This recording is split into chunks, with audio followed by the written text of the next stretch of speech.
todo ha empezado porque se me ocurrió la idea de relacionar este tema con otro que es el tema de la grafología, porque empecé a preparar una novela y así fue como descubrí que pues no eran casos son casos puntuales, vamos a decirlo así, pero que había algunos cuantos y que eran los que habían, desde luego eran muy llamativos, muy sorprendentes y demasiado poco coincidentes en cuanto a que los fenómenos que se manifestaban eran tan fuertes que dices, bueno, pues esto no puede ser una coincidencia, ¿no? Esa es un poco la impresión que... ¿Cuál es el primer caso que te encuentras? ¿Qué dices como investigadora? Y muchos años, ¿no?, acercándote a temas de lo más diverso. Planificando tu investigación dices, caramba, vaya caso. Nos pasa muchas veces, ¿verdad? Un recorte, una página de un suceso que parece olvidado, que al final acaba desapareciendo, ¿no?, entre la marea de datos. Pero tú te quedas con ese suceso, lo extrapolas y dices, aquí hay algo. Pues precisamente fue el caso que se ha mencionado en la introducción, que el de Claire Sylvia, esta bailarina neoyorquina que tenía una enfermedad muy grave y bueno, se sometió a un doble trasplante de corazón y pulmones. Y a raíz de ese trasplante, esta mujer, que tenía un carácter, pues era una bailarina, era muy disciplinada en su dieta, porque esa es una de las cosas que hay que comentar, se experimentan cambios hasta en los gustos, ¿no?, en las comidas, y llevaba una vida muy ordenada en ese sentido. Y bueno, pues después de someterse a un largo calvario, que es el que normalmente llega a todas las personas que van a experimentar un trasplante, ¿no?, durante mucho tiempo en lista de espera, esta mujer se convierte en la primera trasplantada de Nueva Inglaterra y de este tipo de trasplante, ¿no?, de corazón y pulmones. Y bueno, pues desde el mismo instante en que despierta, ya despierta con un vívido sueño en el que ella se veía a sí misma junto a un joven que no conocía absolutamente de nada y que se acercaba a ella, la besaba y al besarla era como si ella aspirara algo de ese joven, se aspirara su alma, su energía, su esencia. Y en el momento de despertar ella ya tenía conciencia, es lo que ella cuenta en un libro que publicó años después, que se llama Baile de Corazones, de que esta persona que había visto en el sueño era su donante.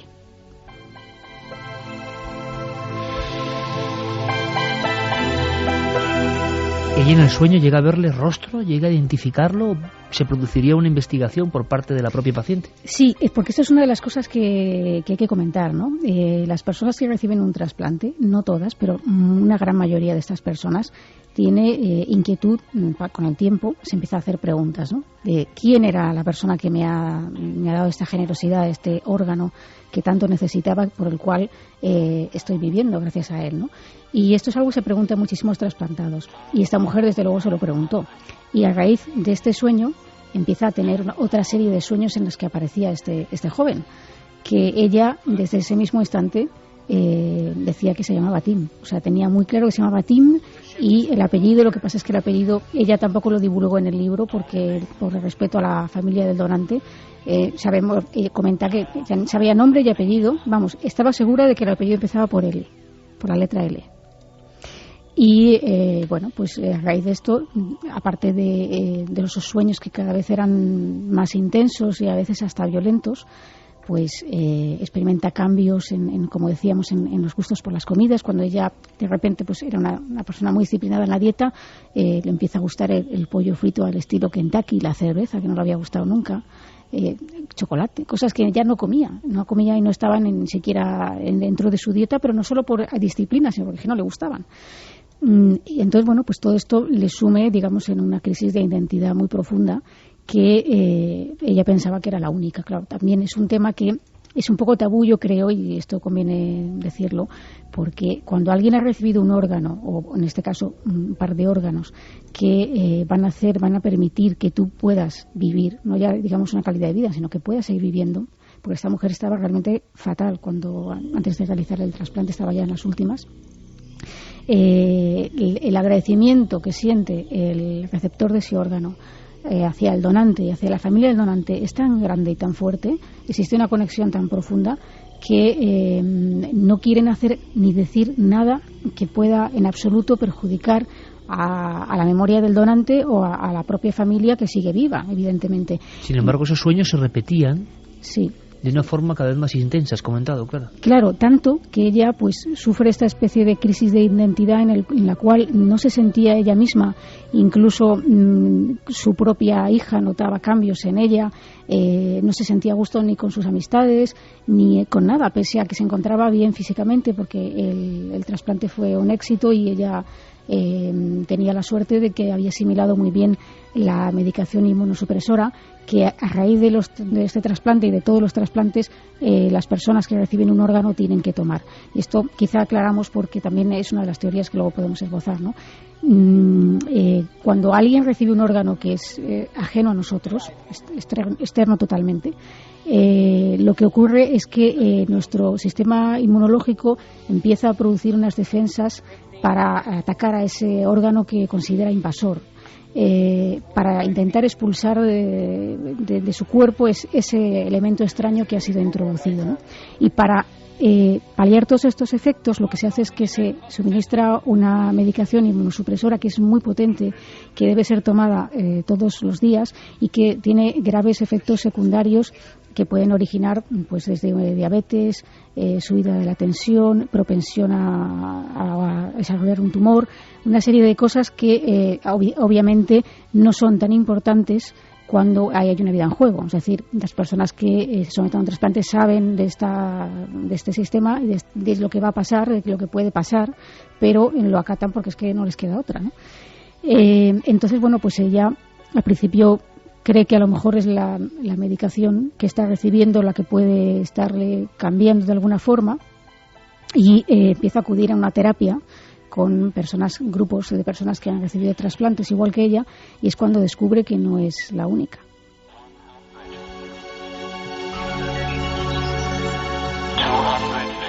Efectivamente, cuando empieza a hablar con sus compañeros de terapia, se da cuenta de que su vivencia, que ella pensaba que era única y de la cual no quería hablar por no perjudicar, aunque verdaderamente no conocía, conscientemente la identidad de la familia del donante porque está prohibido. No hay ningún dato, ¿no?, para saber. Lo único que sabía es que había sido un joven de 19 años o 18 años, parece que tenía, y que había muerto en un accidente de motocicleta, nada más. Porque normalmente no se suministra, está prohibido suministrar esta información precisamente para evitar que los receptores se comuniquen con la familia de los donantes, ¿no? Porque tienen ahí un grave hándicap para superar eso, ¿no? Entonces, bueno, pues ella se da cuenta, hablando con otras personas, que había personas que les sucedía lo mismo, que tenían esas vivencias parecidas a la suya, quizá algunas no tan espectaculares, hasta el extremo de conocer o de saber, como ella sabía de esa manera intuitiva, el nombre del donante, pero que también experimentaban cambios en los gustos, en las aficiones, y que bueno, pues habían incluso desarrollado, pues personas que a lo mejor eran más mayores, recibían un órgano más joven y tenían una vitalidad, o decían ellos que tenían vitalidad totalmente inusitada, que antes no tenían, que los médicos muchas veces achacaban a que cuando alguien se recupera casi de estar al borde de la muerte, pues tiene unas ganas de vivir, mucho más potentes, ¿no? Pero que ellos pues comentaban aficiones, incluso en cambios en el estilo de música, que antes escuchaban de repente música clásica y habían recibido un órgano de alguien joven y de repente les gustaba el hip hop. Son cosas que dices, bueno, son hasta graciosas, ¿no?, en cierto sentido, pero que claro, quien las vive lo experimenta como un cambio importante en su vida, en el sentido de que, bueno, pues algo ha cambiado tanto que uno no sabe bien quién es. Nos hace plantear una pregunta, si es que en esos órganos la memoria celular sigue teniendo algo del otro personaje que nos ha donado y que puede realmente fusionarse. Esta historia de esta bailarina que es trasplantada de pulmones y corazón, ahí es nada, llega a publicar un libro. Esto es lo que yo no sabía, Clara. Llega a publicar un libro contando su historia e indagando, claro, y preocupándose por el fenómeno. Sí, porque ella, a raíz de todo esto, emprende una investigación que, en mi opinión, es una investigación bastante completa, en el sentido de que ella no es científica, ella es una persona que se dedica al arte, a bailar, pero su interés por el tema es personal. Y entonces desarrolla todos los mecanismos a su alcance para conocer por qué pasa esto, ¿no? Que a día de hoy no tiene la respuesta. Ella esboza una serie de teorías al final del libro de cosas personas con las que se ha entrevistado, que están investigando el tema o que han investigado el tema y que de alguna forma le han ofrecido su visión sobre este asunto, ¿no? Pero parece ser, que lo más extraño de este caso de esta mujer es que, claro, ella intenta localizar a la familia donante, se le niega esa información. Y cómo llega a conocer a la familia donante y saber que todo esto que ella pensaba era verdad, que esto es lo más extraño. ¿Cómo llega la confirmación, ¿no? Esto es lo más extraño, Iker, y lo que a los oyentes les va a dejar un poco boquiabiertos, como me quedé yo igual cuando lo conocí, ¿no? Y es porque, después de mucho tiempo de la operación, de habérsele negado esa información, en una cena casual que desarrolla con unos amigos en un restaurante, conoce a una persona que se le presenta como, de alguna forma sensitivo, ¿no? Él se definía así, como sensitivo, y ella pues se abre por esta circunstancia y le cuenta lo que no solía contar a todo el mundo, ¿no? Los sueños especialmente que estaba teniendo y la situación que estaba viviendo. Y este hombre le pide el teléfono, se marcha a su casa, el otro se marcha a su casa y al día siguiente le llama por teléfono y le dice: mira, tengo que hablar contigo porque he soñado con la esquela de tu donante.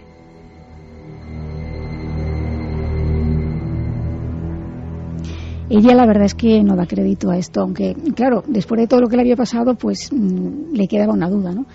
Y entonces se reúnen en una hemeroteca y buscan el recorte con los datos del sueño que había tenido este hombre y lo encuentran. Encuentran que, coincidiendo con la fecha de su trasplante, aparece la esquela de un joven que podría ser. Se hablaba de que había tenido un accidente, que había chocado contra un árbol con su motocicleta y por la edad podría ser. Y entonces ahí se le plantea un dilema muy gordo, ¿no? Y es que, ¿qué hago? Si voy a ver a esta familia y les cuento esto, es que igual me echan de la casa, ¿no? Y duda mucho, hay gente que le aconseja que no vaya, que se olvide del tema, que puede causar un grave trastorno a esa familia, pero ella está empeñada y resuelta a hacerlo, porque realmente su vivencia en este sentido había sido positiva, es decir, pese a su crisis de identidad, que es lo que ella le volcó hacia este asunto, todo lo que ella sentía, porque ella lo sentía en el corazón, es lo que ella decía, ¿no? Hacia Tim, hacia el donante, era todo positivo, ¿no? Y ella quería compartir eso con la familia. Entonces viaja a conocer a la familia, que estaba en otra ciudad, y la familia en principio pues la recibe un poco fría, ¿no? Porque no quiere asimilar un poco todo esto que se le está contando. Y de hecho, pues en un momento determinado algunas personas de la familia no la reciben demasiado bien, otras sí, y es a medida de que tiene contacto con ellos y empieza a compartir sus experiencias, lo que ella estaba viviendo, lo que ella estaba sintiendo al respecto del donante, cuando la familia pues se queda completamente alucinada y le empieza a confirmar que esos datos que ella les está dando pues son verdad.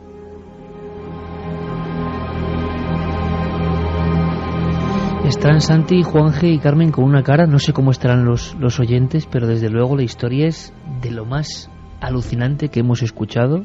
La propia persona, la receptora, se pone a investigar.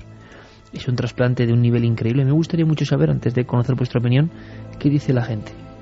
Un tema muy sensible, muy delicado, fíjate, pero que nos parece de película, pero que Clara está investigando y que es real, absolutamente real. Mira, Ara, por ejemplo, nos dice que su primo fue uno de los primeros trasplantados de ojos de su provincia, que había perdido la vista a los 16 años tras una medicación, y los doctores Vega se lo trasplantaron años después. Siempre se sintió muy agradecido, tanto a los doctores como a los donantes, aunque sí que es cierto que a veces comentaba que se sentía extraño. Yo nunca lo relacioné con el tema que planteáis, sino más bien por el hecho de ser una cosa pionera. Buenas noches. Hablando de trasplantes, George Langeland, autor del relato de la mosca, escribió una espeluznante historia cortada y titulada La mano, en la que el protagonista sentía como su extremidad parecía tener vida propia y le obligaba, en contra de su voluntad, a cometer delitos y crímenes. Ahora hablamos un poco de algunos casos de manos. Nos lo contaba Diego. Carlos Cala, en introducción, hablaba de un trasplantado de mano que pidió que se le volvieran a amputar. ¿Por qué? Ahora lo comentamos. Lo mismo se pregunta María de Asturias, un tema muy inquietante, el de los trasplantes, y me pregunto, ¿qué ocurre con las transfusiones de sangre? Es el líquido más vital que tenemos, pasa por todos nuestros órganos, atraviesa el corazón. ¿Por qué con las transfusiones no ocurre eso? A mí me pusieron 2 transfusiones tras un accidente y no sentí ese rechazo. Pues son preguntas, como digo, ahondando en un tabú clarísimo. Habrá gente que se lleve las manos a la cabeza, pero creemos que todos los temas se pueden contar con educación y con sentimiento de saber por qué pasa este misterio. El misterio profundo es si esos órganos a nivel más pequeño, a nivel casi subatómico en algunos casos, que componen la célula, llevan ya una característica indivisible de alguien y están ahí presentes, ¿no? La pregunta que se lanza con casos que pueden sonar muy dramáticos o muy extraños, la pregunta es excepcional, en el fondo, ¿qué somos, no? ¿Y dónde vamos? Y si hay algo de esa persona y sin embargo ya no está conectado al cerebro y está en otro cuerpo, ¿por qué sigue habiendo energía, al parecer sentida por algunas otras personas receptoras, que sigue emitiendo, ¿no?, su radiación, entre comillas, de lo que era antes? ¿Qué es eso? ¿Y de dónde viene? También nos preguntan que qué dice la Iglesia acerca de los trasplantes. ¿Lo aprueba? Yo, como donante que soy, creo que es una forma de agradecer a Dios el cuerpo que nos dio, una rondeña. Preguntas y teorías de todo tipo. Santi, Juanje.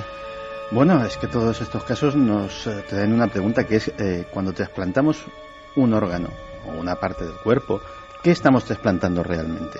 Estamos trasplantando desde luego algo físico, pero estamos trasplantando algo más, porque todos tenemos, por ejemplo, una memoria genética, una memoria que traemos de nacimiento y que nos hace que sepamos hacer desde ya bebés una serie de cosas que no hemos aprendido, o alguien ha aprendido antes que nosotros y nos lo ha ido transmitiendo. ¿Cómo se ha ido codificando esa memoria? ¿Cómo se ha generado y cómo se ha ido transmitiendo? Hace tiempo, en realidad sobre la memoria yo creo que sabemos bastante poco. Hace tiempo se realizó un experimento muy interesante en el cual se cogió una batería bastante grande de ratones de laboratorio y se les enseñó un laberinto, que es algo relativamente común en este tipo de prácticas. Luego se fue cogiendo a los ratones y a cada uno se le fue dañando sistemáticamente una parte del cerebro diferente, para ver cuál olvidaba el laberinto. Ninguno de ellos olvidó el laberinto, con lo cual no hubo manera de ubicar la zona del cerebro donde estaba localizado ese conocimiento. Pero es que luego cogieron a otros de esos ratones y empezaron a dañarle sistemáticamente cada vez más partes del cerebro, a ver si de alguna forma, mientras tuvo capacidad motriz el animal, seguía recordando el laberinto. Con lo cual empezaron a barajarse la posibilidad de que la memoria se almacenara en el cerebro de una forma holográfica, es decir, no había una parte, sino que era el conjunto de todo. O sea, que no se sabe. Pero, ¿y si no solo en el cerebro? ¿Y si es holográfica en todos sitios? A veces parece que el cuerpo tiene memoria. Yo toco la guitarra por hobby y realmente no haces un esfuerzo consciente, parece que la mano sabe cosas. O cuando aprendes a montar en bicicleta, es tu cuerpo el que aprende a montar en bicicleta un día y 10 segundos antes no sabía. Es un momento de chas, un momento sabes, al anterior no sabías. ¿Quién sabe cómo se ubican los conocimientos, cómo se ubica eso que etéreamente llamamos nuestra alma en el cuerpo? Hablábamos de la mano, pequeño inciso, y un oyente hablaba de una historia de ficción con la mano. Vuelvo a repetir que nosotros estamos completamente a favor, porque es que hay que hacerlo saber, pero que estos casos existen y solo nos interesan como elementos de conexión con lo paranormal, límites de la mente, sombras de la mente, llamadlo como queráis, pero que es sumamente interesante. Y es que ha habido algún episodio de manos que también te dio origen a ti a investigaciones, Clara. Sí. Hemos hablado un poco al principio en la introducción se ha comentado el caso de Clem Halland, un neozelandés que recibió el primer trasplante unilateral de mano en el año 98 en Lyon, Y bueno, pues al ser el primero, pues levantó una agria polémica sobre si eso era necesario. Es decir, hemos hablado antes en casos como el de Claire Silvia, en el cual es que o se moría o se trasplantaba, no había otra. Pero claro, en el caso de un órgano como la mano, en el cual no es necesario para que podamos seguir viviendo, sí es un órgano funcional, pero no necesario para que haya vida, pues los médicos, no toda la comunidad científica estaba de acuerdo con este trasplante, puesto que decían que, claro, la persona tenía que tomar esos inmunosupresores de los que hemos hablado, esa medicación muy potente, que además en este caso no existe una medicación específica para este tipo de trasplante, sino que la persona que se somete a él tiene que firmar un papel que se llama el uso compasivo, que admite o se le ha informado de que esa medicación no ha sido creada específicamente para su caso y que la tiene que tomar sabiendo una serie de riesgos importantes que pueden surgir en el futuro, ¿no? Este hombre pues estaba tan deseoso de realizarse el trasplante, de recuperar su antiguo aspecto, que no le importó todas estas consideraciones y se sometió al trasplante. Incluso se estuvo preparando bastante tiempo antes del trasplante, estudió inmunología para saber cómo su sistema inmunológico iba a atacar al nuevo órgano, practicaba a tocar el piano y le daba órdenes mentales a la mano fantasma, ¿no?, a la que no existía, a la mano derecha. Y bueno, pues en este caso la verdad es que es un poco extraño, porque él no contó desde el principio la verdad de cómo había perdido la mano. Esto es algo que se supo después, los médicos no tenían ni idea de ello. Él dijo que había perdido la mano en un accidente con una sierra mecánica cuando estaba subido a un andamio. Parece ser que la sierra tropezó con un clavo, con algo en la madera, y saltó y le produjo esta amputación, que además tuvo una herida también en el vientre considerable, y que él dice que ni siquiera se enteró de cómo había sido lo de la mano, es decir, que no notaba ni que había perdido una mano, ¿no? Debía ser un dolor tan tremendo que el cerebro bloquea ese dolor, ¿no? Bueno, pues el caso es que este hombre se somete al trasplante y bueno, pues como decimos, no cuenta la verdad de cómo había perdido esa mano.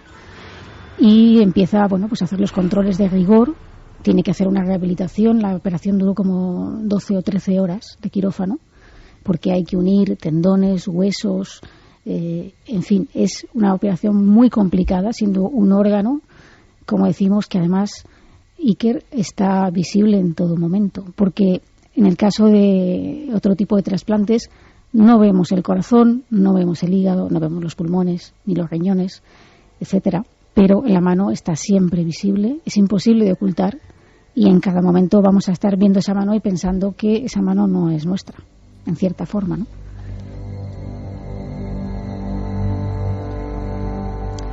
Pues poco después le dan más o menos el alta. En cuanto al tema de que tenía que estar ingresado y demás, se le da el alta, pero él tiene que seguir sometido a esa medicación, y él regresa a su país. Y bueno, pues de repente desaparece del mapa. Los médicos no saben nada de él, no se presenta a los controles, no hay forma de localizarle. Y un día aparece con la mano toda hinchada, amoratada, roja. Y pues les cuenta, le hacen una serie de analíticas y descubren que ha dejado de tomar la medicación, que la ha estado tomando de manera intermitente y que en los últimos 2 meses no había tomado nada de medicación. Él dice que la medicación era muy molesta y que se había puesto enfermo al tomarla, porque cada vez que cogía una gripe pues pensaba que se podía morir, porque realmente perdía todas las defensas, ¿no? Y que algún médico le había recomendado que la dejara de tomar, cosa muy insólita que un médico recomiende eso, ¿no? El caso es que él le ofrecen la posibilidad de o continuar con la medicación o de amputarle la mano en ese momento, porque estaba claro que eso iba a ir a peor en caso de dejarlo. Y él se compromete a seguir y tal, pero no sigue. Y además es cuando descubren cómo había perdido la mano. Había perdido la mano en la cárcel. Había estado ingresado en la cárcel por un delito de estafa. Y entonces cuando se empiezan a plantear si el candidato que habían escogido no era ideal, porque además había unos informes psiquiátricos que yo no sé cómo no habían visto antes, la verdad, en los cuales pues... Ese fue el primer trasplantado de mano que dio la vuelta al mundo, su imagen. Sí, efectivamente. cómo en esos informes se decía que era una persona bastante inestable, ¿no? Psicológicamente hablando. Es decir, que esto es muy importante también, escoger bien al receptor de un órgano, y más de estas características, como decimos, un órgano visible en todo momento, ¿no?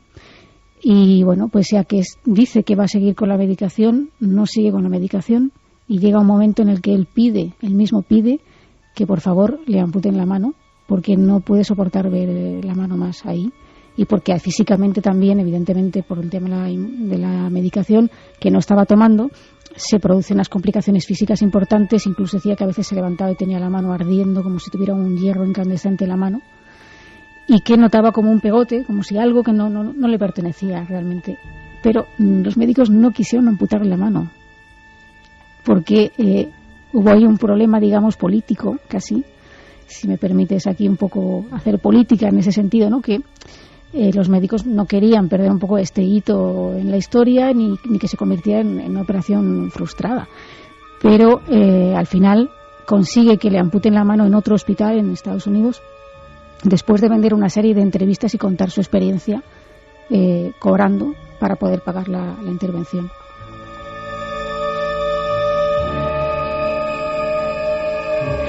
Mi gran pregunta, Clara, ¿cómo le amputaron la mano en la cárcel? ¿Qué pasó en la cárcel? No, lo que él contó era verdad, lo que no había contado es dónde. O sea, realmente él estaba haciendo una serie de trabajos, era un delito menor por el que estaba, no era un gran delito, con lo cual pues había la posibilidad de salir a hacer una serie de trabajos vigilados, y efectivamente perdió la mano de esa manera, pero en la cárcel. En la cárcel no quiso, se reservó esa información, quizá porque temía que eso echara para atrás el trasplante, ¿no? Primero, dos cosas claras, ¿no? Cómo se ha metido Clara a fondo en esta historia, en estas historias tan desconocidas, hasta el punto de que teníamos la imagen, como pasa muchas veces, del gran hito médico, dio la vuelta al mundo la imagen, y bueno, esta sociedad, ¿no? Al tercer día ya nadie sabe nada del gran hito, y pueden pasar mil cosas y no nos enteramos, y a veces las cosas son de novela de Edgar Allan Poe, vamos, la mano. Más preguntas, Carmen. Pues nos dicen, fíjate, nos hablaban en uno de los mails del síndrome de la mano izquierda. Y nos decía Óscar: buenas noches, amigos de Milenio 3. Hace años, viendo un documental sobre neurología, hablaron de una serie de casos que realmente me pusieron la carne de gallina. Todos eran enfermos de epilepsia y se habían sometido a una cirugía experimental que aislaba los dos hemisferios del cerebro para tratar de reducir los efectos. Los resultados eran positivos, pero todos empezaron a experimentar algo extraño, y es que sus manos izquierdas actuaban como si tuviesen conciencia propia. Abrían y cerraban cajones, cambiaban las marchas del coche mientras conducían, e incluso un caso en el que un paciente se despertaba en medio de la noche porque estaba siendo estrangulado por su propia mano. La ciencia a veces tiene una cara terrorífica. Bueno, esto será verdad o será leyenda, suena un poco a leyenda, ¿no? Pero claro, ya sabiendo lo que sabemos de algunos casos, ¿quién es segura, no? Pues si te cuento otro que sucedió en China, esto Cuéntame. ya es... Aquí es un caso que el órgano en cuestión era un pene. Cuenta. Nos hemos quedado todos como... Y la audiencia, imagínate, ¿ahora cómo vas a dejar de contar? Claro, pues en este caso dramático también, porque había perdido, no se especificaba, no he llegado a descubrir exactamente las causas de cómo había perdido el órgano, pero sí se especificaba que era un problema serio porque impedía también orinar, o sea, es una cosa realmente importante que esa persona recibiera ese tipo de trasplante. Y bueno, pues la intervención fue bien, todo desde el punto de vista físico fue bien, pero 15 días después el hombre, este hombre chino, y su mujer acudieron porque pidieron que se le amputara el pene por rechazo psicológico, Iker, tanto de la mujer como del propio hombre. No podían...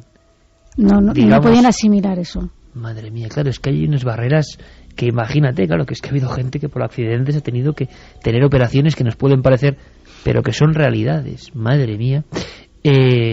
Por cierto que ha habido una noticia de última hora, como siempre, que podemos pensar que es leyenda, y luego de leyenda nada, ¿no? Es cierto, Santi Juanje, lo del hombre que quiere ponerse una cámara. Primero, yo no sé cómo puede funcionar una cámara acoplada al tejido humano, es que no lo entiendo. Resulta que es que el hombre, efectivamente, le falta un ojo.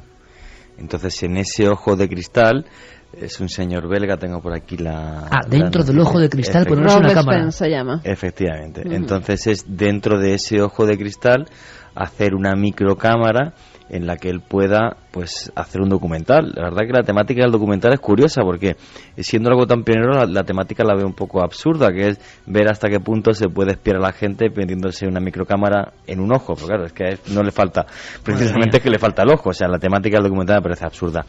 Pero sí va en torno y en cuestión a una cosa que se da mucho cada vez más en los reportajes y los formatos de los reportajes, y es que la gente, más que ver las cosas bonitas y preciosas, le gusta meterse en la piel del reportero, del que está allí.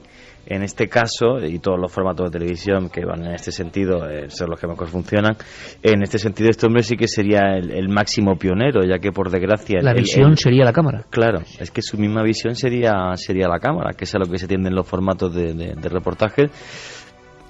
Y claro, el tema es qué va a hacer con esa innovación tecnológica. Ojalá a nivel temático sea tan brillante como la idea que tiene, porque ya que el pobre tiene ese defecto, me parece genial que sea Pero la idea. Fijaos que es la primera idea que nos parecería imposible, de casi cyborgs, ¿no? Mitad humano, mitad robot. Otro ejemplo que nos sonaría imposible hace 10 años: alguien, Santi, en un dedo un terminal USB. Pues sí, pero esto no es broma. No es broma, parece. Y bueno, empezó yo creo que como una broma. Un caballero finlandés que tuvo un desgraciado accidente de motocicleta en que un reno, un venado, un animal de estos, un ciervo, de estos que hay por allí por Finlandia, se le cruzó por el camino, tuvo una mala caída, un mal accidente de moto y perdió un dedo. Y cuando estaba hablando de su rehabilitación con el doctor, yo creo que este medio hombrona le dijo: bueno, pues tú que eres informático, pues yo creo que si te ponemos una memoria USB ahí, pues ya le sacas una utilidad. Y este dijo: vale. Pero ¿cómo puede ir? Es que no puedo acabar de entenderlo. En la prótesis. Claro, una prótesis biónica así y tal, y luego... Y llevaron a cabo a mí de esta noticia lo único que me choca es que ya puestos a reemplazar un dedo, solo ha puesto una de 2 gigas, que las hay de mucha más capacidad. Pues sí, pues la verdad, si se va a quedar obsoleto, pero lo podrá cambiar. Pero fíjate que yo creo que iremos viendo cada vez más cosas de estas, porque de hecho hay toda una tendencia de pensamiento, que es el transhumanismo, que se basa precisamente en que el ser humano no debería dejarse limitar por la mera biología, y que con la ayuda de la cirugía, con la ayuda de la implementación tecnológica de aparatos dentro de tu propio cuerpo, los cyborgs que mencionabas antes, y con cualquier otro tipo de ayuda química, quirúrgica, técnica, etcétera, etcétera, el ser humano tiene todo el derecho a utilizarla para mejorarse, prolongar su vida, mejorar sus capacidades sensoriales, sus capacidades intelectuales o físicas. Santi, ¿por qué no lo hablamos toda la semana que viene? Porque hay una noticia que tú mismo me has pasado del primer muerto por un robot en guerra, que es el inicio de otra historia. Podemos hablar de ese término terrible que venía del antiguo checoslovaco, creo, robota, esclavo, ¿no? Sí. Y que vamos a hablar de robots la semana que viene también, ¿te parece? Capek se llamaba el que inventó el término. Karel Capek. Acabo de acordar. Pues la semana que viene vamos a hablar de eso, porque las máquinas, desde luego, ya están aquí. Claro, nos trae una información impresionante. Claro, te voy a invitar a que te quedes, o te voy a hacer una pregunta más sobre este último tema, polémico y de verdad sobrecogedor en muchos aspectos, pero es el cine japonés. Yo decía antes película antigua, bueno, antigua que tiene 4 o 5 años, ¿no? Ya es antigua. El Ojo, que fue una de las primeras que dejó al mundo entero extasiado de terror, porque alguien al que le trasplantaban un ojo empezaba a ver visiones como si fuera el muerto. Y eso causó una serie de tremendas reacciones, ¿no? A muchos niveles. Ahora me contestas, Clara, ¿ha habido un caso parecido? ¿Ha habido gente que ha notado, aparte de ese primer caso espectacular, estas sensaciones de tocar casi el más allá con un nuevo órgano? Así nos lo contaba el cine. Primero, deberías saber bien cuál es la ética médica en lo que respecta a los trasplantes de órganos. Segundo, me es imposible conocer la identidad del donante de córnea. ¿Qué sombras negras? ¿Cambias una córnea y ve fantasmas? ¿De verdad crees eso? ¿Y si te digo que sí? Entonces dejémoslo ya. Pero, tío... Creo que te has enamorado de tu paciente. Diga. Doctor, es usted. Moon tiene problemas. ¿Puede venir ahora mismo?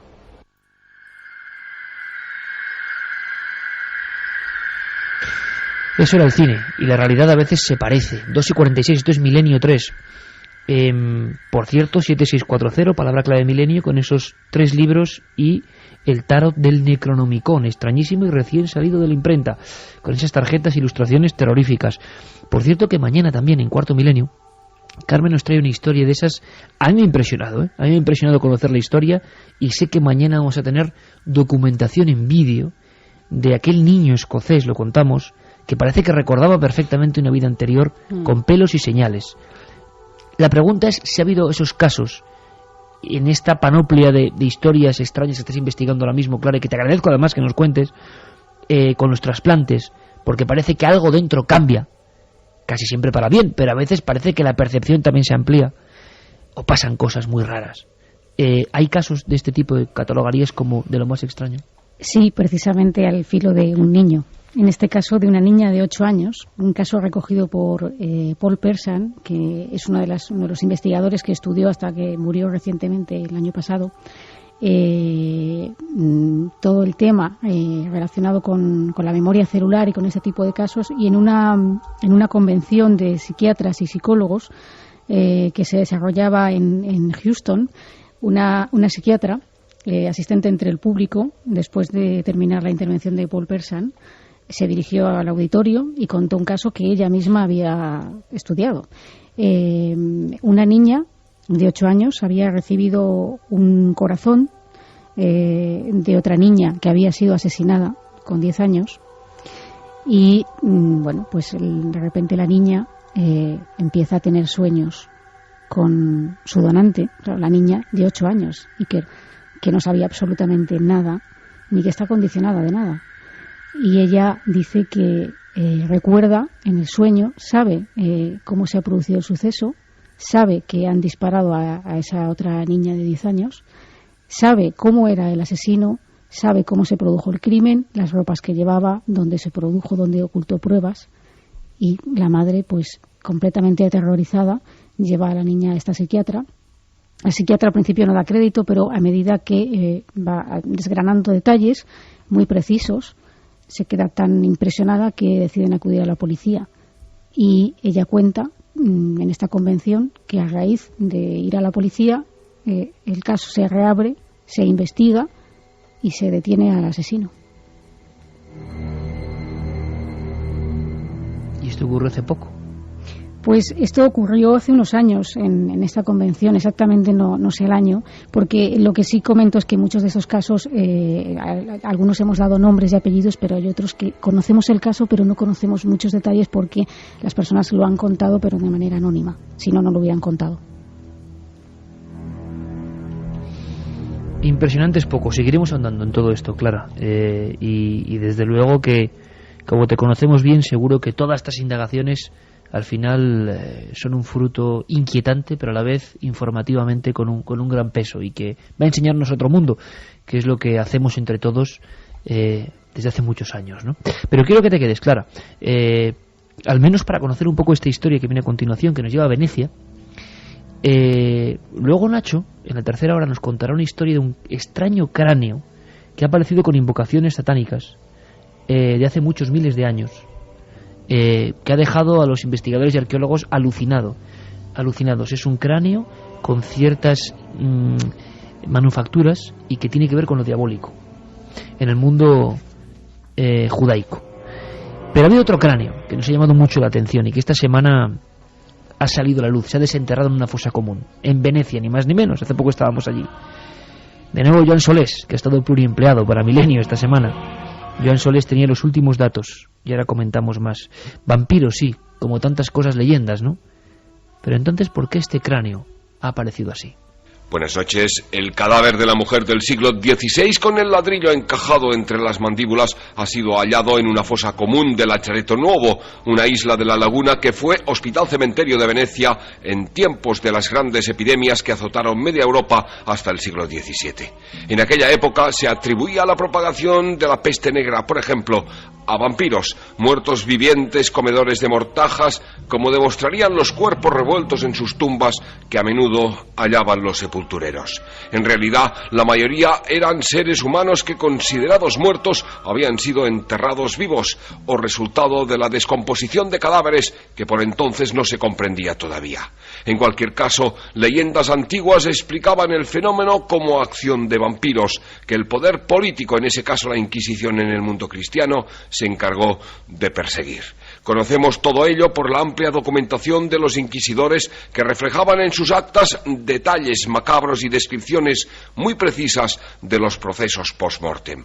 La mujer supuestamente vampiro hallada en Venecia no sería más que una víctima de estas persecuciones en vida o de conjura en la muerte. La importancia de su hallazgo, sin embargo, radica en la reconstrucción por primera vez del ritual de exorcismo del vampirismo y ayuda, sin duda, en el estudio de la leyenda de los vampiros. Por el hecho sonoro imposible, ¿qué sabemos más de esta especie de profanación ritual en Venecia, ni más ni menos? Siglo XVI. Pues fíjate, sabíamos que en el siglo XVI a estos supuestos vampiros los temían mucho porque al parecer abrían las fosas comunes que había en Venecia para echar a más cadáveres que habían perecido por la peste, porque esto eran víctimas de la peste, que estaba además diezmando la ciudad de Venecia. Y lo que se sabe es que esos enterradores en muchas ocasiones encontraban cadáveres con los vientres hinchados, con los sudarios a veces como comidos. Les llamaban incluso no vampiros, sino devoradores de sudarios,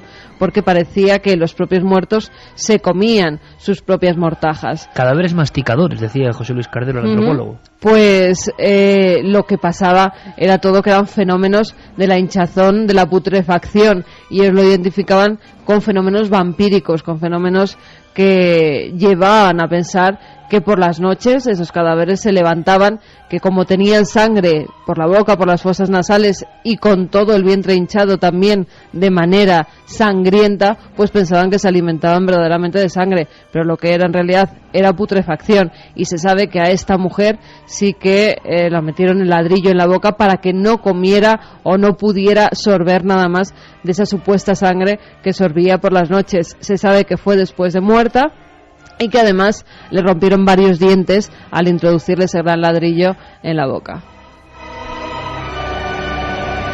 Juanje, tú que has estado siguiendo la pista del misterioso Lajos Gula, esto nos lleva casi de Italia a Rumanía, ¿eh?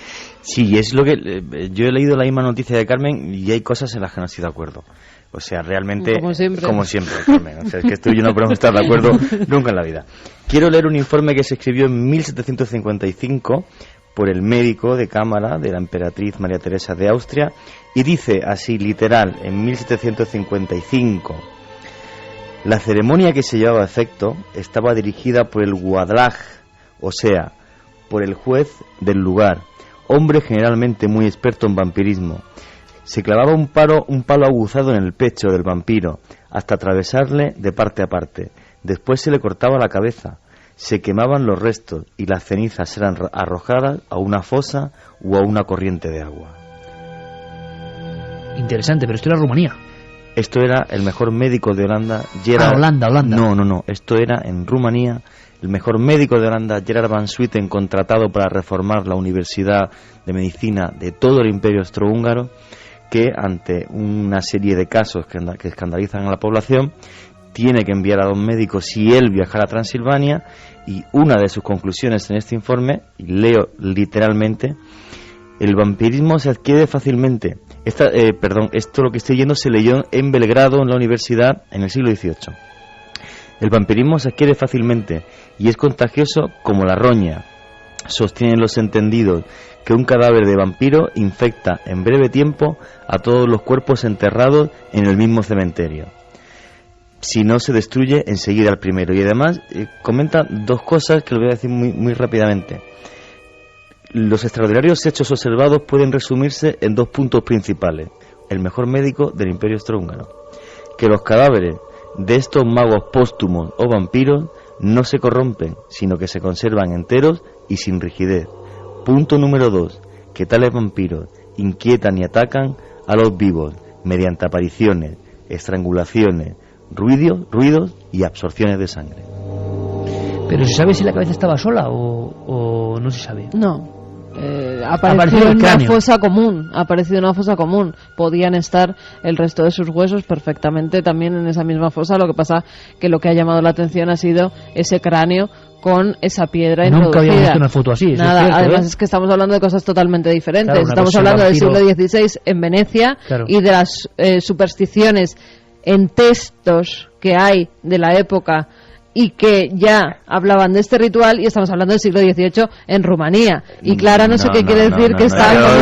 Sigo diciendo que el vampirismo viene mucho antes. Yo quiero decir una cosa... gótica, ¿no? Claro, voy a decir una cosa en favor de lo que está diciendo Carmen. Tengo que disentir, no es que disienta, muy mal. No es que disienta, pero quiere decir que, nos gusta la información, que había muchos sistemas para impedir que el supuesto vampiro volviera a la vida, volviera a salir, a cometer sus fechorías, y en ciertos lugares se los enterraba de pie.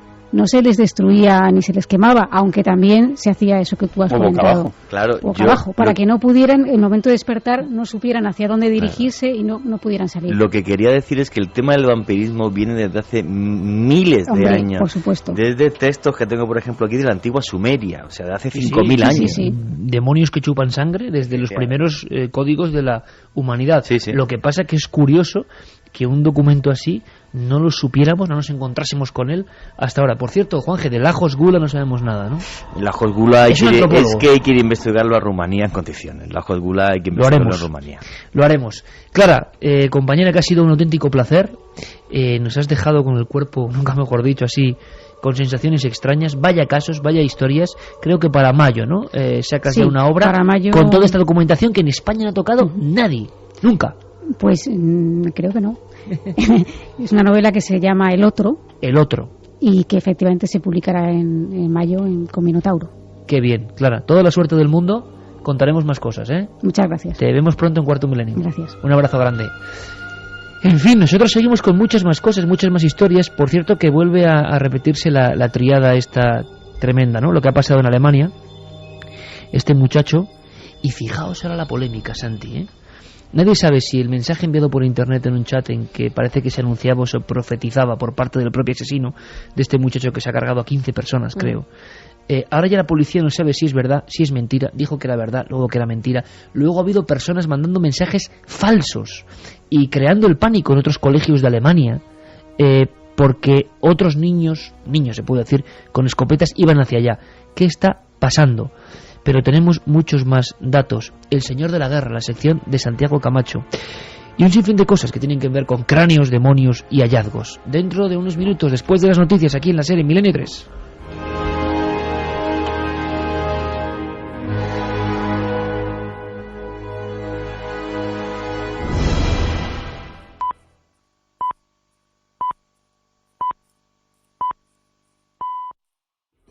Son las 3:05 de la madrugada, 21,6 grados centígrados en el exterior de la Gran Vía. Estamos aquí, son estas horas, es esta penumbra. Carmen Porter y Carlos Nicolás en Nave del Misterio. ¿Quién si no? ¿Qué quiere decir? Que hemos vuelto a esta parte de la parrilla semanal.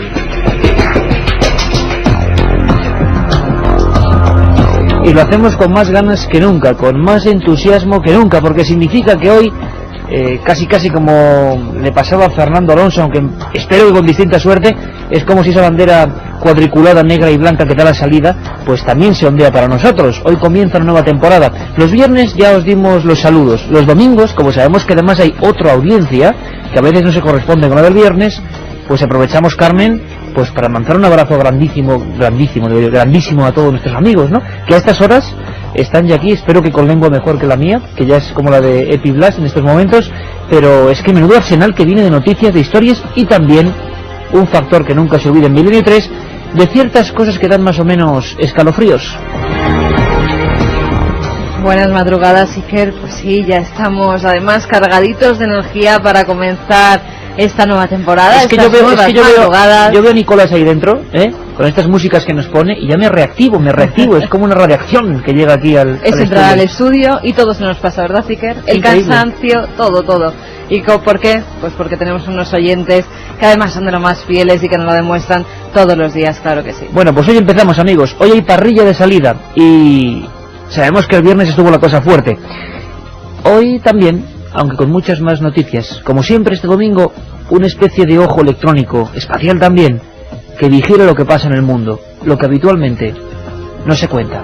Despegamos, Carlos. La otra realidad. Milenio 3, en la cadena SER.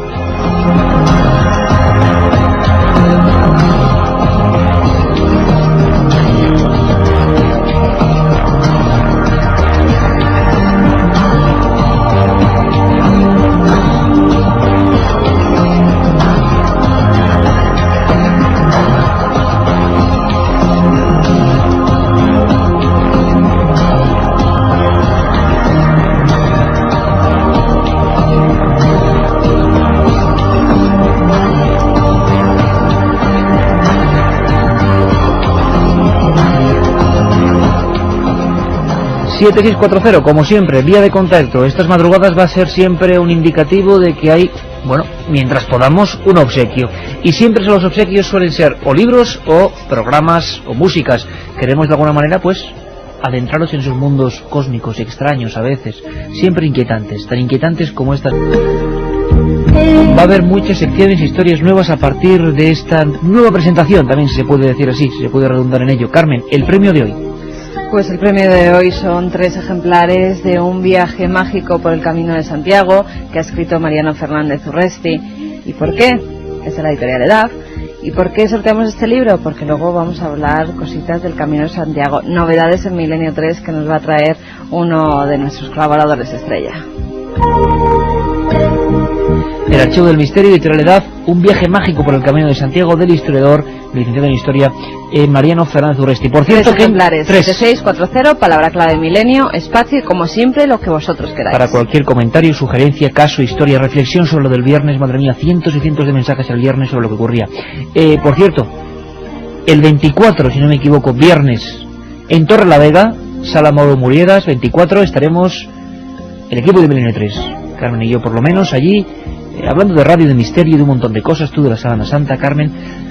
Es una cita con todos los amigos. Y también en Valladolid, 7 de octubre, daremos más señales en esos congresos maravillosos que hace el compañero Nacho Ares, que lo verá también por aquí. Ahí estaremos, 7 de octubre en Valladolid, 24 de momento, confirmaremos puntualmente la información, en Torrelavega, Cantabria. Pues recuerdas que hace exactamente unos días, hace exactamente 9 días, el viernes, hacíamos el programa desde Tenerife y surgieron muchas vías de investigación. Noticias nuevas, historias que están pasando ahora mismo. Jaime Rubio en aquel momento adelantaba algo. Yo creo que es momento para empezar con esta historia, empezar a esbozarla, a empezar a visualizar qué pudo ocurrir en un hospital, creo, y en un conservatorio. El misterio vuelve a Milenio 3, lo adelantaba un corresponsal. Han pasado 9 días. Decía que la prensa canaria iba a informar del hecho.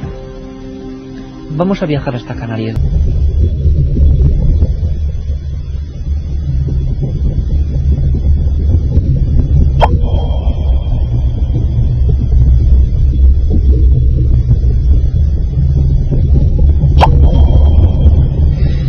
Esta música que creó nuestro compañero Carlos Nicolás, hoy de nuevo al frente, ya lo hemos dicho, de la nave del misterio, es una introducción perfecta para este tema que viene a continuación.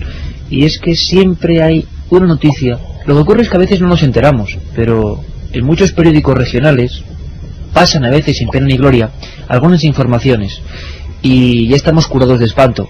¿Cuántas grandes historias se esconden eso, en un recuadro de sucesos?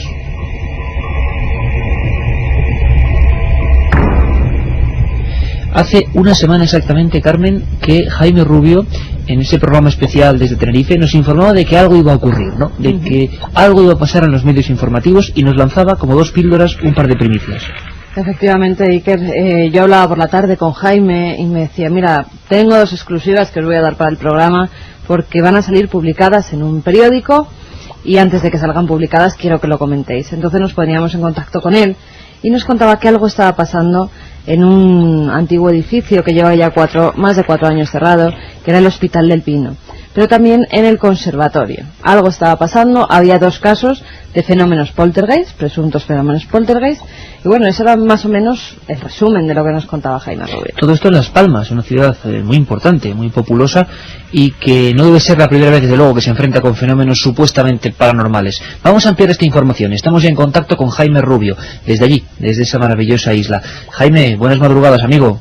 Buenas mañanas, porque ya es madrugada, ¿no? Ya estamos prácticamente en el umbral del nuevo día, ¿no? Sí. Bueno, aunque tenéis una menos allí. Exacto. De todas formas, Jaime, la que se ha liado, ¿no? Porque de nuevo, una vez más, en la prensa, Sí. un reportaje sobre estos asuntos. Exacto, como tú dices una vez más, porque aquí hace ya 10 años saltó a la prensa otro caso curiosísimo, muy parecido, que fue el de los mismos fenómenos poltergeist en otro edificio antiguo que era el de los antiguos juzgados de la ciudad de Las Palmas de Gran Canaria, ¿no? El periódico que lo ha sacado a la luz es La Provincia de Las Palmas, ¿no, Jaime? Esto que estamos hablando hoy, que es lo de los casos de la Clínica del Pino y del Conservatorio, ha sido, sí, el periódico que lo sacó fue La Provincia de Las Palmas. Un tirón de orejas también para la provincia, porque dice que lo escucha en un programa radiofónico. El programa radiofónico es Milenio 3, que se citan las fuentes. Siempre los periodistas, compañera en este caso, hay que poner los datos. Bien está esa marca. El pino es de los otros, haciendo un juego de palabras. Con la película compañera, famosa, ¿no? exacto, decía, el pino es de los otros. Vamos a ver, Jaime, sinceramente, datos sobre la mesa. ¿Tú crees que es para tanto? ¿Que no? ¿Era una historia que tú seguías hace tiempo? Sí, yo tenía noticias de esa historia, ¿no? Lo que pasa es que después, este verano, me fui de viaje a Europa. Precisamente fui a ver la exposición de Tutankamón que hay en Basilea. Y, claro, estuve todo el verano fuera. Y al volver, pues, me llama un amigo periodista también. Dice, Jaime, mira, está pasando esto en estos 2 edificios. Y creo que va a salir publicado dentro de poco en algún medio. Digo, pues muy bien, yo precisamente lo estaba siguiendo hacía tiempo. Y efectivamente, después que yo lancé la primicia en Milenio 3, se ve que otro medio de comunicación, en este caso el periódico de la provincia, escuchó el programa y me llamó y me pidió información y ellos después investigaron por su cuenta, ¿no? Bueno, Jaime, para nuestros oyentes, ¿qué es lo que deberíamos destacar? Estamos ante un caso en el que ocurren diversos fenómenos, por lo menos la prensa en titulares habla de ruidos raros, gemidos, objetos que desaparecen, ascensores que se gobiernan solos, dice sí, todo esto con testigos, con datos concretos, leyenda urbana o investigación profunda que bueno, que está ahí hace mucho tiempo. Sí, la investigación lleva, yo creo que aproximadamente 1 año por ahí, ¿no? En el caso de la Clínica del Pino, me consta que ha habido guardias de seguridad que ya no trabajan ahí, se tuvieron que marchar, incluso se fueron a la península, porque claro, ellos no pueden decir que están ocurriendo estas cosas porque parece que tienen miedo, ¿no? Pero el caso es que sí, que por ejemplo, uno de ellos relata en este mismo periódico que cuando fue a coger el ascensor para hacer su ronda, el ascensor, sin él tocar ningún botón, le sube directamente a la planta 2. Ante el mosqueo que se coge el guardia, baja otra vez y coge un pastor alemán que lo suele acompañar cuando sospecha que hay algo raro y lo mete en el ascensor. Vuelve el ascensor a subir solo, pero cuando va a bajar en la planta 2, el perro no quiere salir. Se niega en redondo a salir a la planta 2, como si el perro pues sospechara que allí pasaba algo, ¿no? Total que vuelve a bajar el guardia y deja el perro abajo. Y como este caso, pues también otro guarda hace años decía que cuando iba por la galería solo, por la noche, sentía como el aliento de alguien al lado de él. A veces veía como una especie de figura ectoplasmática que se formaba en medio de la galería. Y después las señoras que se dedican a la limpieza en el edificio también cuentan casos de estos gritos y todo esto, ¿no? Esto en el caso del Hospital del Pino.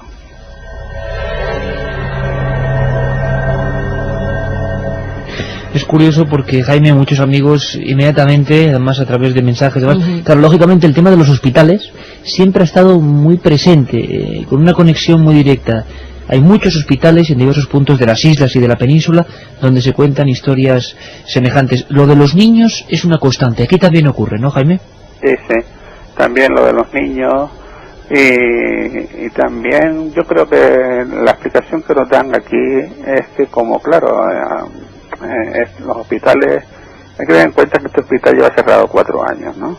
Además hay un debate público sobre qué uso se le va a dar. O sea que por dentro aparte será bastante, imagino, tenebroso, ¿no? Una cosa un poco abandonada, ¿o no? Exacto, un edificio enorme, porque es enorme, y abandonado.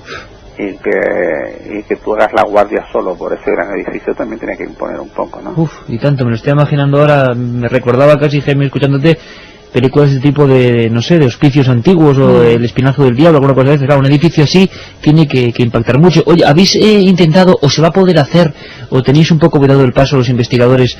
Pues imagino que alguna experiencia fotográfica o psicofónica podría ser muy interesante, ¿no? Pues sí, el problema es que si tú le preguntas a los securitas actuales te dicen que no pasa nada, y entonces no te dejan pasar, ¿no?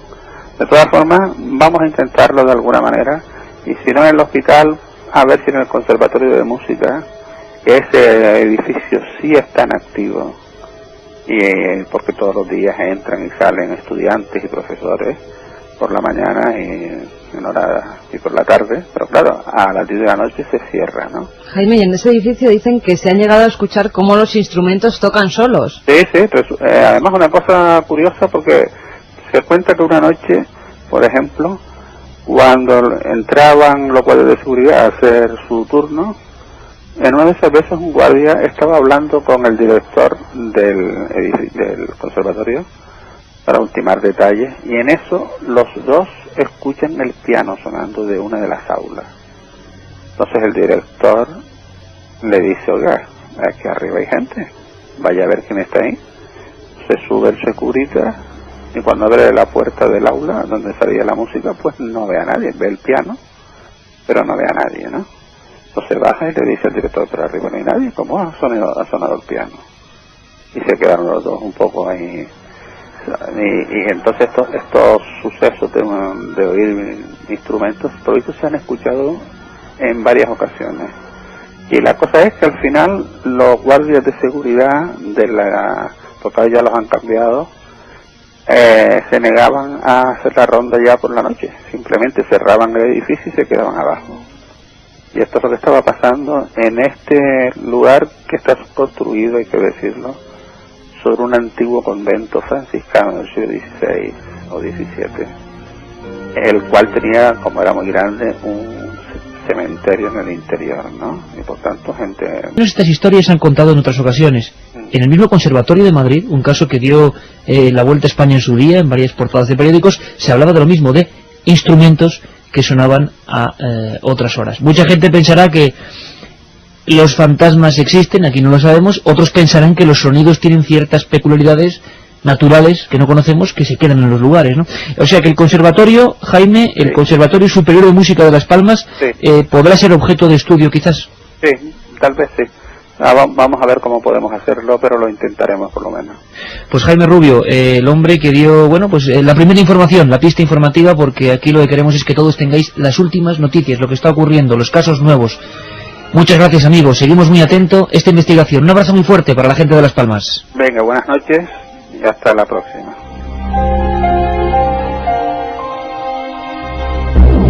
La otra realidad. Milenio 3. En la SER.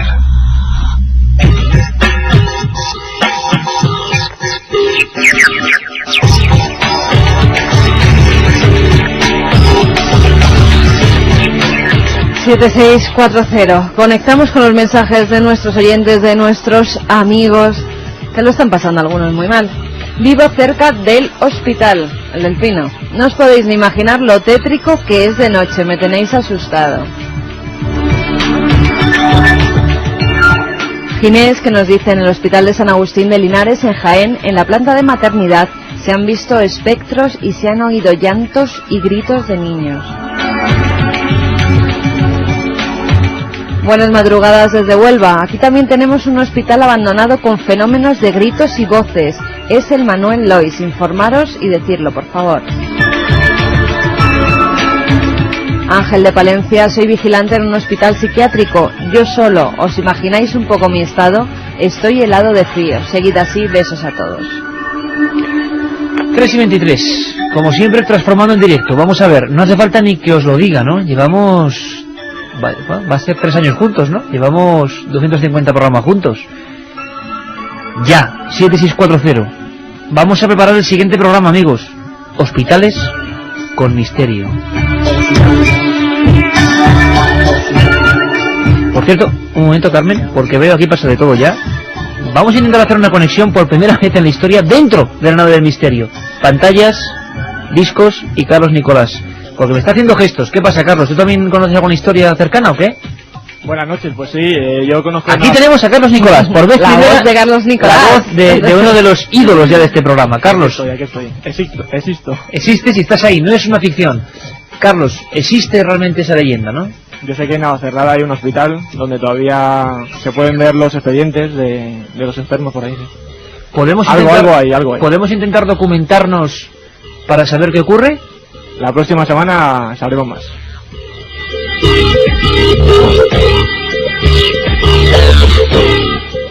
Hola a todos, yo hice mis prácticas de enfermería ahí y es cierto, ya entonces se oían ruidos y susurros durante la noche. En el hospital hizo las prácticas en el de El Pino. Hice el servicio militar en Tenerife. Hablar del cuartel de las Raíces. Allí centinelas han disparado contra las garitas por haber oído lamentos, nos dice Tony desde Barcelona. Bueno, muy especialmente este amigo Tony, nada es casualidad, te escribiremos, nos pondremos en contacto o te llamaremos. Me gustaría saber si son rumores, leyendas urbanas. Hay más casos en otros puntos. Empezamos la investigación en vivo. Hay muchas historias, muchas leyendas. Hasta Carlos nos contaba ahora mismo una, aquí en Madrid, Navacerrada, y en Huelva creo que hay otra muy importante. En Sevilla, el Hospital de las 5 Llagas, si no recuerdo mal. Y cuidado, esto no está hecho ni para asustar a nadie, ni mucho menos. Podemos creer, haciendo caso de la lógica, de la navaja de Occam, ¿no? Lo más lógico es lo más probable, pues serán leyendas urbanas, serán historias. Pero ¿por qué se repiten en ciertos lugares? ¿Por qué coinciden esos lugares con sitios de dolor habitualmente, ¿no? De duelo. Bueno, pues queremos adentrarnos en eso. Y que seáis vosotros quienes empecéis esa investigación, como hicimos con el tema de las carreteras, que por cierto, sin decir muchos nombres, porque quizá no quieren, ha sido por otra vía, milenio3@cadenaser.com, alguien muy asustado con la historia que contábamos de los alfaques. Recordad, Javi, un conductor de Zaragoza, veía una serie de personajes, justamente él no era consciente de dónde estaba, era con su mujer y con su hija, justo frente a las puertas del camping de la tragedia tremenda de los alfaques. Un grupo de gente vestidos como turistas, estrechando la carretera, en mitad de la madrugada, uno de ellos sin rostro, totalmente negruzco, algunos con pantalones cortos, con un cubo en la mano, con una gorra. Es la descripción de este amigo, que luego cuando se enteró de la tragedia, imaginaos, de más de 300 muertos al final, heridos hubo muchísimos en ese camping por una explosión de gas tóxico. Bueno, pues ahora recibimos un mensaje en vivo, Carmen, de una persona que sufrió una visión idéntica casi, ¿no? Nos escribía un mail José que nos dice: estimado Iker y a todo tu equipo, a raíz del programa del pasado día 10 en el que se relataron apariciones en la carretera, especialmente la descrita en el camping de los alfaques, me vino a recuerdo un caso muy similar que nos ocurrió a un compañero de trabajo y a mí. Era una noche del mes de noviembre o diciembre del año 1991 y nos dirigíamos desde Andorra a Barcelona y debido a un despiste no pudimos coger el túnel del Calí, creo que se llama así, y nos desviamos hacia un pueblo llamado Solsona. Había mucha niebla y hacía mucho frío. En uno de los tramos de la carretera tuvimos que reducir la velocidad hasta unos 50 km por hora debido a la falta de visibilidad por los bancos de niebla y las carreteras que entonces en aquella zona pues no eran muy buenas. Lo que vieron, lo recuerdo como si fuese hoy mismo, nos dice, se trataba de una figura humana situada a 1 metro del borde de la carretera por la parte derecha. Tuvimos que esquivarle y lo vimos perfectamente.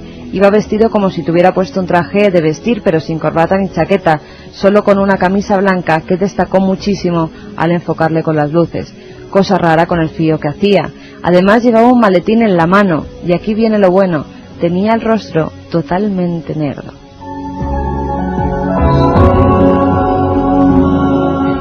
Recordábamos la semana pasada, hace 2 días, el viernes, a José Palanques, hablábamos con él, el primer reportero de La Vanguardia que entraba en ese camping, 300 muertos, carbonizados por completo, algunos de pie, se quedaron como momias de ceniza de pie, otros sentados en lo que era la sombra, en la siesta, algunos metidos en la playa, carbonizados, algo increíble, escenas que dieron la vuelta al mundo. Este conductor, Javier Martín de Zaragoza, hablaba que el último de esas figuras de las 8 que aparecieron estrechando la carretera, que les espantaron, tenía pues una especie de círculo negruzco en la cara, y muchos oyentes, amigos en 7640 hablaban de que podía ser eso, carbonizado, ¿no? Qué curioso, ahora desde Barcelona nos llega ese mensaje, nada es casual. Un sueño, una alucinación, conexión entre lugares donde han pasado cosas. Pues vosotros, como siempre, tenéis la última opinión, nosotros no tenemos ninguna verdad. La verdad es que están llegando aluviones de mensajes sobre hospitales, ¿verdad, Carmen? Nos está dejando absolutamente sorprendidos, ¿no? Sí, además, fíjate que sacábamos el viernes el caso de Javier, pero es que queremos seguir sacando casos de oyentes, que nos sigan contando sus historias, sus investigaciones. Algunas de ellas, Iker, ya las estamos siguiendo. Bueno, pues ahora vamos a hacer una pequeñísima pausa, como siempre, a recomendaros unos libros, una colección, y volvemos con más cosas. Los caminantes, preparaos porque vamos a hacer una ruta, vamos a preparar una ruta. Y también noticias. La sonda que se estrelló, ¿verdad? No ha sido la única. Muchos en internet ya hablan de la conspiración, muchos hablan ya de la terrible mala suerte. Bueno, ahora vamos con todo ello. La otra realidad. Milenio 3. En la cadena SER. Si quieres viajar a lo desconocido, no dejes de leer El Archivo del Misterio, de Iker Jiménez. Los libros del tercer milenio publicados por Editorial Edad. Ya a la venta El Enigma Nazi de José Lesta, El Código B de David Zurdo, Top Secret de Santiago Camacho, Magos y Reyes de Marra y Bueno y El Camino de Santiago de Mariano Fernández Urresti. Si te gusta el misterio, esta es tu colección.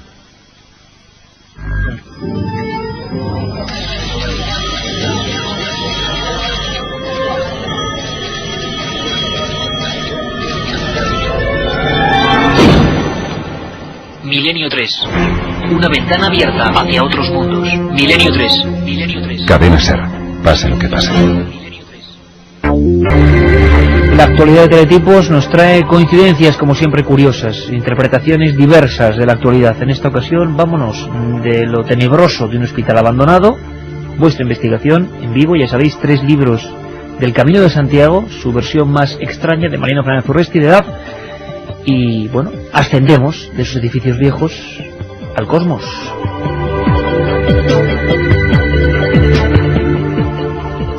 Como todos los oyentes ya sabrán, el pasado miércoles la sonda espacial Génesis se estrelló en pleno desierto del estado de Utah.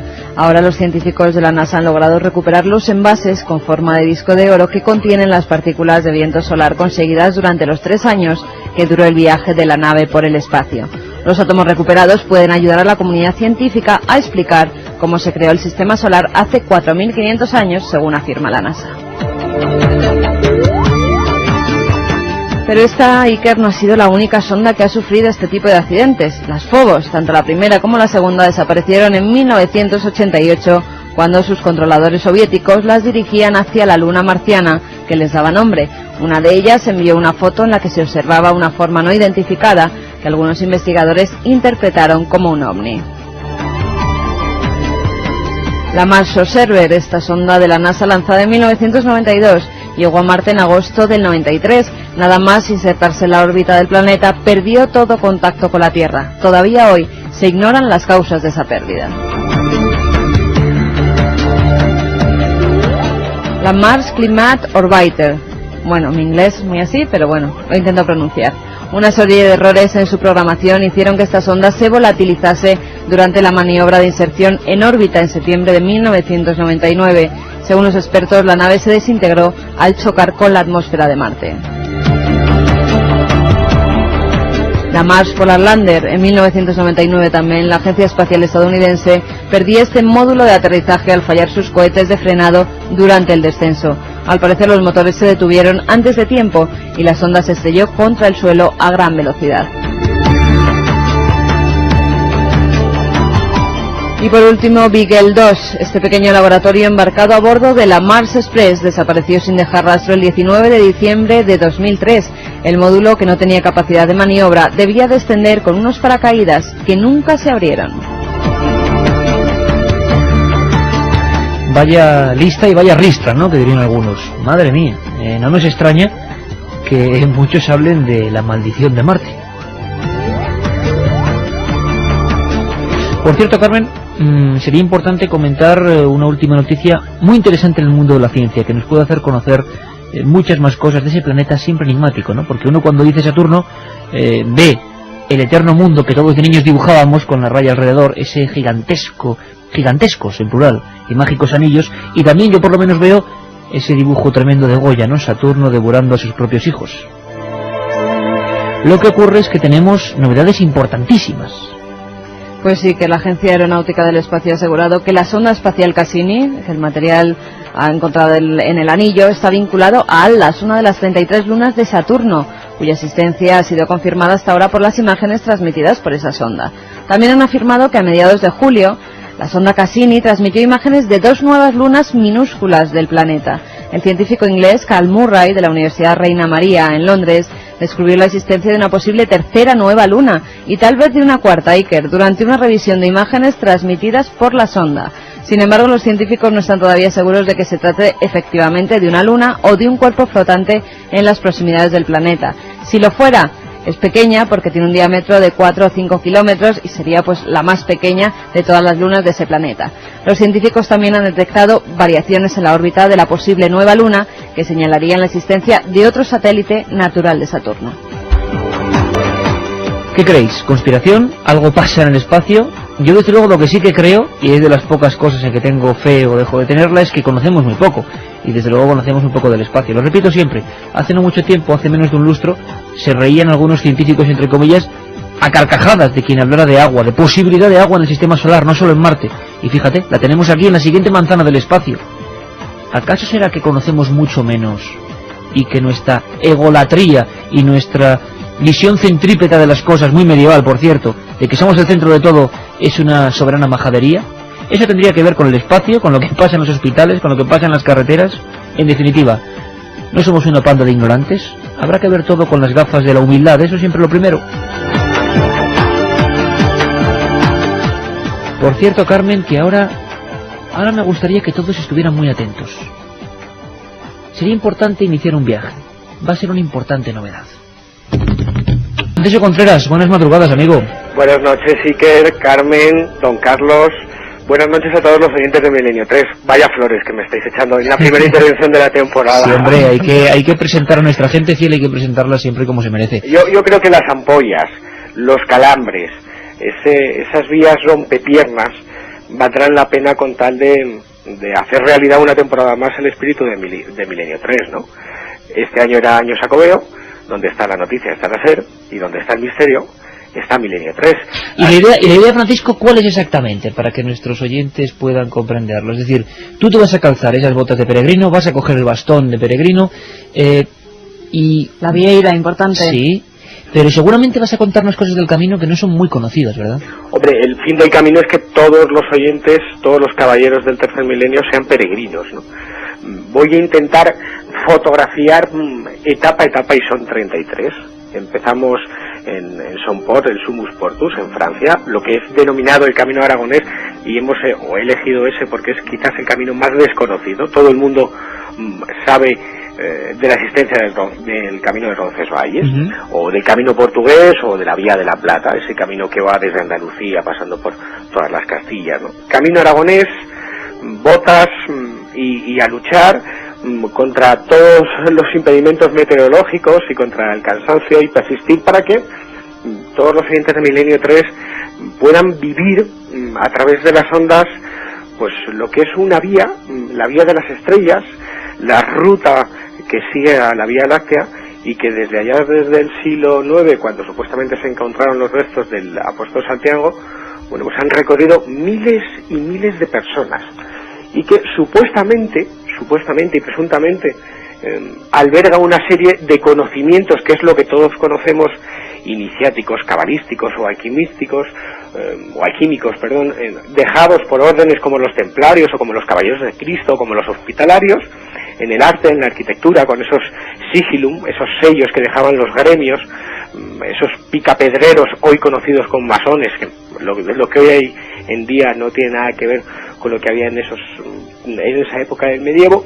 Pero sobre todo, Iker, vamos a intentar rescatar más casos, más sucesos, más incidentes o capítulos relacionados con lo insólito.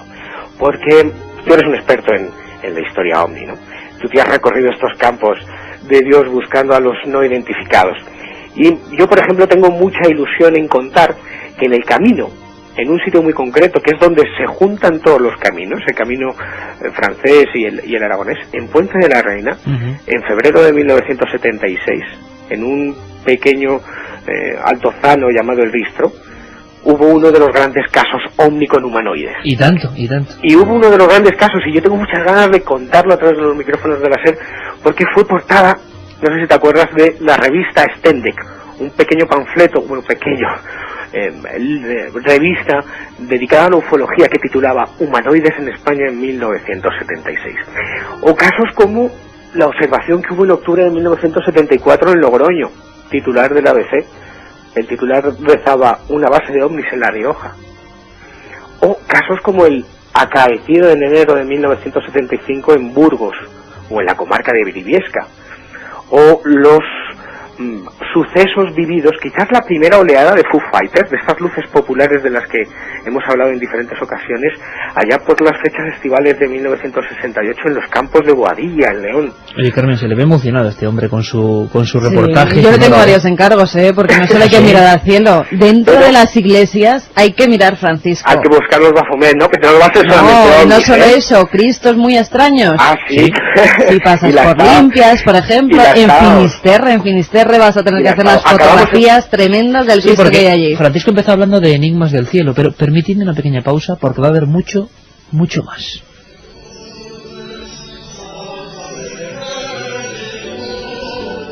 Cristos extraños, lugares como Eunate, la iglesia de las 100 puertas de los templarios, Eunate, 100 puertas. Hay historias no muy bien conocidas pero increíbles, como el extraño Pantocrátor de Carrión de los Condes, y así pueblo a pueblo, historia a historia. Cánticos como estos que estamos escuchando, cada historia, cada parte, cada región, con su propio folclore, con su propia manera de ver las cosas, y en cada uno de ellos ha quedado impregnado una especie de esencia, que es la que hace que ahora mismo, bueno, pues Francisco vaya a ver estas cosas y a contárnoslas, pero así lo hicieron reporteros hace un siglo, y como decía él, desde el siglo IX. Es emocionante. ¿Seremos capaces de transmitir todo eso, Francisco? Hombre, yo creo que sí, y sobre todo de que lo vivan, ¿no? El fin de esta sorpresa para esta nueva temporada es que los oyentes descubran un camino de Santiago diferente, viviéndolo, ¿no? Y sobre todo informando, hablando desde el lugar de los hechos, pero sobre todo hablando desde el lugar de los hechos para que podamos recoger y registrar lo que es la esencia de cada comarca, de cada lugar, ¿no? Por ejemplo, cuando lleguemos a los montes de Mercurio, como lo llamaban los romanos, a las médulas en León, intentar buscar esos subterráneos en las minas de oro, vaya lugar, los sellos templarios. O esto te va a gustar, Iker, buscando la esencia de los maragatos, ese pueblo maldito español, uno de los muchos como los urbanos, ¿no? Sí. O buscando ese Gaudí iniciático en Astorga. Es verdad, una conexión rarísima, ¿no? O, por ejemplo, las extrañas leyendas que hay en un lugar muy cerquita de Estella que se llama el Valle de los Desvelados, donde hay unas esculturas fúnebres con forma de calavera humana, ¿no? Cada rincón un misterio, ¿verdad, Francisco? Una forma diferente de ver la vida. Cada rincón algo insólito, una forma de vivir lo insólito distinta, y sobre todo una esencia que vamos a intentar que quede registrada en los micrófonos de la SER, y que cada peregrino en su casa, en su cama, algunas veces pase miedo, pero otras veces descubra la esencia del camino de Santiago, ¿no? Esa vía que desde casi hace 900 años, bueno, pues decían los más eruditos que era como el juego de la oca. Lo importante no es ganar, lo importante es persistir y llegar. Un juego como la vida misma.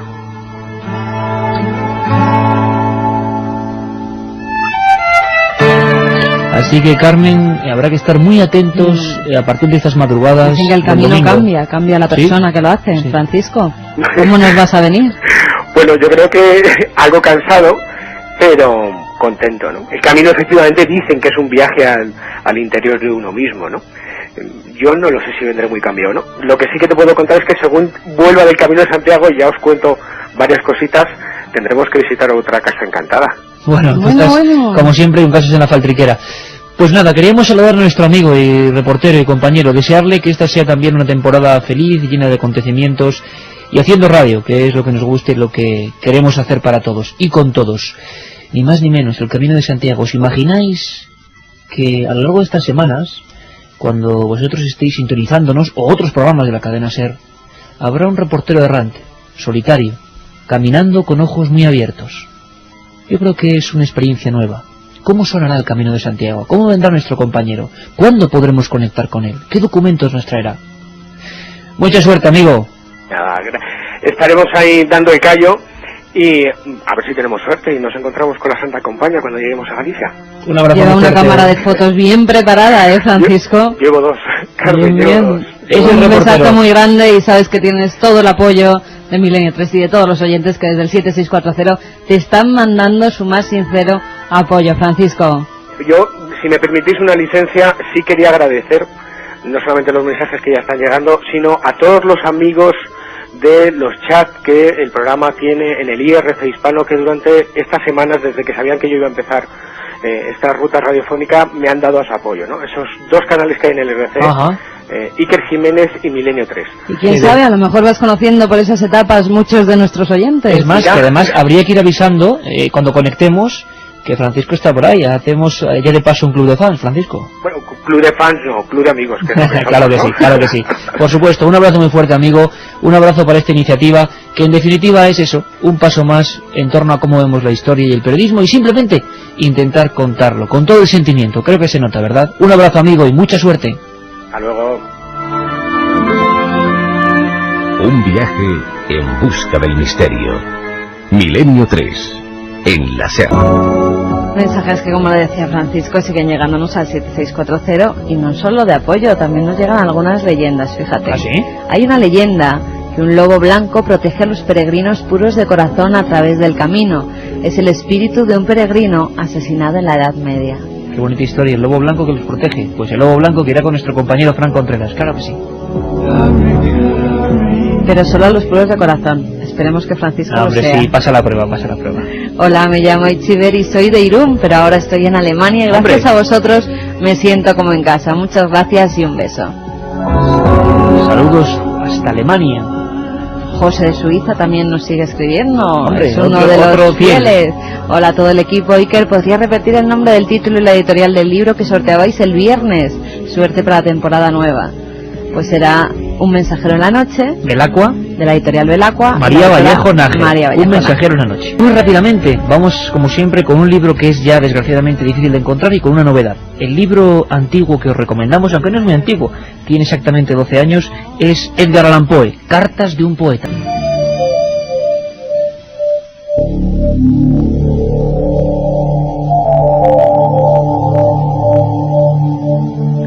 Cuatro menos 5.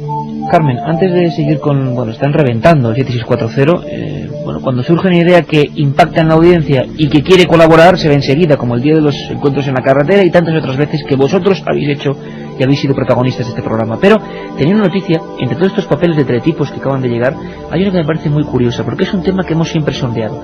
Descubren, Carmen, la parte del cerebro humano donde al parecer se producen esos misterios cotidianos con los que nos enfrentamos todos los días.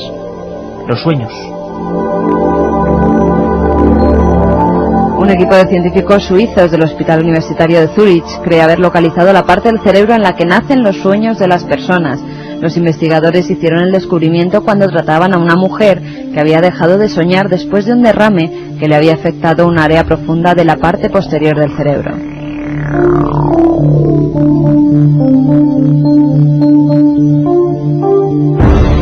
Los científicos sugieren que dicha área es la que controla los sueños y que su hallazgo ofrece un nuevo ángulo para la investigación sobre ellos.